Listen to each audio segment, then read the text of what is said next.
পুলিশের জালে নন্দীগ্রামের দাপুটে তৃণমূল নেতা, ভোট পরবর্তী অশান্তির অভিযোগ, ধৃত আরিফুল আলম।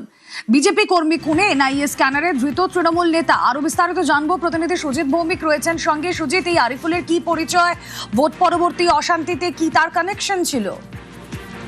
খুনের মতো অভিযোগ তার বিরুদ্ধে কিন্তু রয়েছে। খুন, যেটা বিজেপির কর্মীকে খুন করার মতো ঘটনা। শুধু তাই নয়, ভোট পরবর্তী হিংসায় অভিযুক্ত রয়েছেন, সমবায় ভোটে বোমাবাজি করেছেন এবং বিরোধী দলের নেতাকর্মীদের বাড়িতে লুটপাট, বাড়ি ভাঙচুর, বোমাবাজি এবং এই যে খুনের কথা বললাম, সেই মামলাতেও তার নাম রয়েছে। এবং এনআইএ তদন্তের তালিকাভুক্ত এই তৃণমূল তাবড় নেতা, যার স্ত্রী পঞ্চায়েতের সদস্য তৃণমূলের, তিনি কিন্তু রীতিমতো বলা যায় যে এলাকায় মারামারি বা মারধরের ঘটনায় যুক্ত রয়েছেন। এনআইএ মামলায় অভিযুক্ত হয়েও তাকে বারবার ডাকা সত্ত্বেও তিনি হাজিরা দেননি বলেই এই আরিফুল আলমের বিরুদ্ধে অভিযোগ রয়েছে। তাকে গ্রেপ্তারের পর হলদিয়া আদালতে পেশ করা হলো এবং 2021 সালের রুমেরা ভোট পরবর্তী হিংসায় দোকান ভাঙচুর, লুটপাট, মারধরের ঘটনায় জড়িত থাকার পাশাপাশি তার বিরুদ্ধে মারাত্মক অভিযোগ রয়েছে যে সোনাচূড়ায় মনসা বাজারে বিজেপি কর্মী রতিবালা আরিকে খুনের ঘটনায় অভিযুক্তদের মধ্যে তার নামও রয়েছে। এরকম একজন অভিযুক্ত বা পুলিশের খাতায় বলা যায় যে অপরাধী অভিযুক্ত, তাকে কিন্তু কখনোই গ্রেফতার করেনি পুলিশ।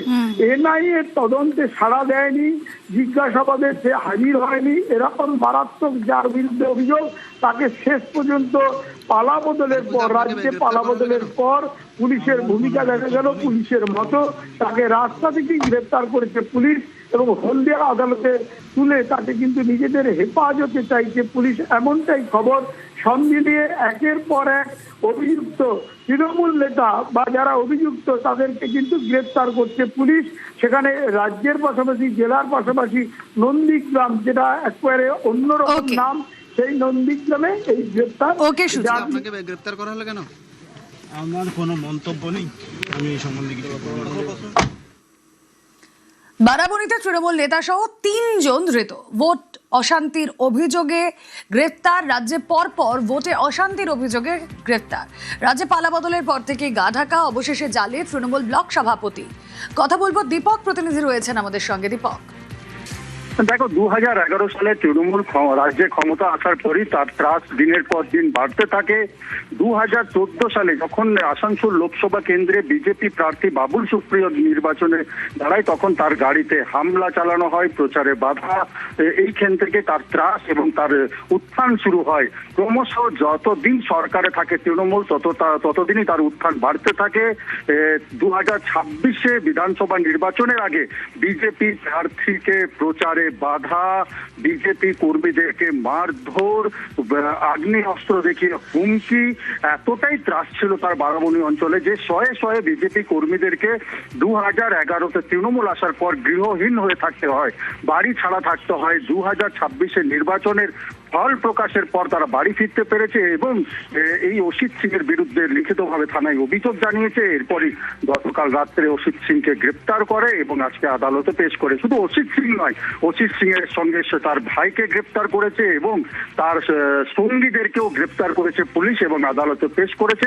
পুলিশ এখন আবাসিতে নিয়ে পড়ে ঘটনার তদন্ত চালাবে। কি যেই বিজেপি কর্মীদের আক্রমণ করা হয়েছিল, গৃহহীন ছিল, তারা এই ঘটনার তদন্ত এগিয়ে নিয়ে যাওয়ার জন্য পুলিশ তাকে নিজেদের হেফাজতের আবেদন জানাচ্ছে আদালতে। ওকে,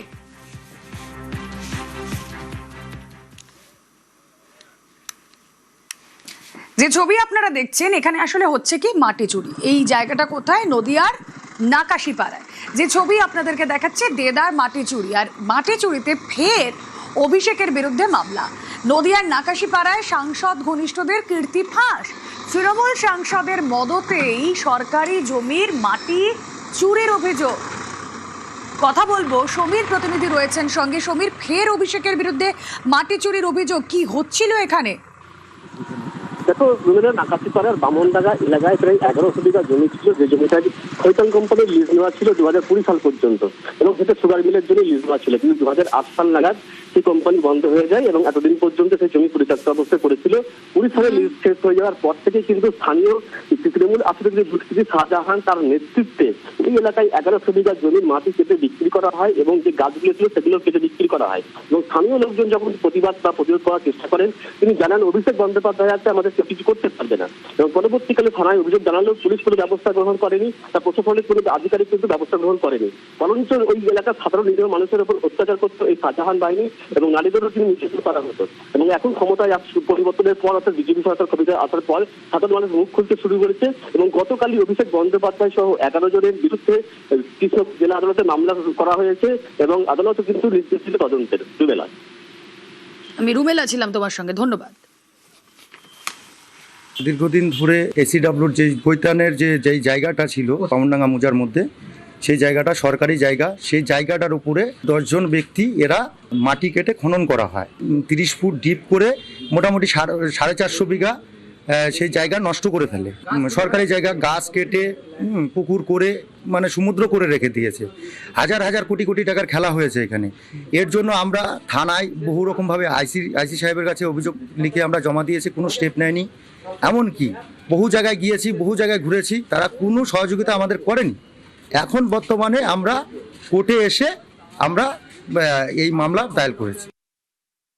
নাকাশিপাড়া 24 নম্বর মৌজার অন্তর্গত ন্যাশনাল হাইওয়ের পাশে বিগত দিনে ছিল NH 34, এখন NH 12। সেখানকার খৈতিন লিজকৃত ভেস্টেড সম্পত্তি 1100 বিঘা সম্পত্তির, সেই সম্পত্তির যার লিজনামা শেষ হয়ে যায় 2020 সালে এবং লিজনামা শেষ হয়ে যাওয়ার পরেও সেখানকার 1100 বিঘার মধ্যে 450 বিঘা জমিতে অবৈধভাবে মাটি খনন করে অন্যত্র বিক্রি করা, এছাড়া হাজার হাজার সেগুন মেহগিনি গাছ, সেই সমস্ত গাছ কেটে অন্যত্র বিক্রি করা হয়েছে। মামলা করছেন নাকাশিপাড়া একজন নাগরিক। টিনার ঘরে সব্যসাচীরই সোনা। পুলিশের জিজ্ঞাসাবাদে টিনা ভৌমিক সাহার স্বীকারোক্তি। তৃণমূল নেতা সব্যসাচী দত্তকে জেরা করে পুলিশের তল্লাশি। এই বিষয়ে আরো বিস্তারিত জানাতে পারবেন অনুপ রয়েছেন সঙ্গে। অনুপ, দেখো, তৃণমূল নেতা সব্যসাচী দত্ত তাকে ইতিমধ্যে গ্রেপ্তার করার পরবর্তী ক্ষেত্রে হেফাজতে নেওয়া হয়েছিল। একাধিক জায়গায় যখন তল্লাশি করা হয়েছিল সেক্ষেত্রে লক্ষ্য করা যায় যে টিনা সাহা ভৌমিক যে সব্যসাচী দত্ত ঘনিষ্ঠ, যার নদিয়ার করিমপুর এবং অন্য দুটি বাড়ি রয়েছে, এবং সেখানে যখন তল্লাশি অভিযান করা হয় সেখান থেকে 3 কেজি কিন্তু সোনা উদ্ধার করা হয়েছিল। এই মামলায় পরবর্তী ক্ষেত্রে টিনা ভৌমিক সাহা সব্যসাচী দত্ত ঘনিষ্ঠ, তার নেত্রী, তাকে তলব করা হয় এবং তাকে যখন দীর্ঘ জিজ্ঞাসাবাদ করা হয় সেই জিজ্ঞাসাবাদে তিনি স্বীকার করেন। এই যে জিজ্ঞাসাবাদে চাঞ্চল্যকর স্বীকারোক্তি এমনটা বলা চলে যে সোনা তার বাড়ি এবং শ্বশুরবাড়ি থেকে উদ্ধার হচ্ছে, সেই সোনা সব্যসাচী দত্তর, এমনটা দাবি করা হচ্ছে। পরবর্তী ক্ষেত্রে পুলিশ যখন তল্লাশি অভিযান করে সেখানে কিন্তু সব্যসাচী দত্ত তাকে জিজ্ঞাসাবাদ করা হয়েছিল, কিন্তু তখন সব্যসাচী দত্ত জানিয়েছিলেন যে এই সোনার সঙ্গে তার কোনো রকম কিন্তু সম্পর্ক নেই। কিন্তু টিনা ভৌমিক সাহা তাকে যখন জিজ্ঞাসাবাদ করা হলো বিধাননগর পুলিশের পক্ষ থেকে, সেক্ষেত্রে তিনি জানাচ্ছেন যে জিজ্ঞাসাবাদে চাঞ্চল্যকর স্বীকারোক্তি যে সোনা 3 কেজি সোনা পাওয়া গিয়েছে তার বাড়ি এবং শ্বশুরবাড়ি থেকে। এই টিনা সাহা ভৌমিকের বাড়িতেই সব্যসাচী দত্তর এই সোনা রাখা ছিল। ইতিমধ্যেই পুলিশের পক্ষ থেকে গোটা বিষয় বয়ান খতিয়ে দেখা হচ্ছে এবং প্রয়োজনে আবারও টিনা ভৌমিক সাহা তাকে জিজ্ঞাসাবাদ করা হবে বিধাননগর উত্তর থানা পুলিশের পক্ষ থেকে। বেশ।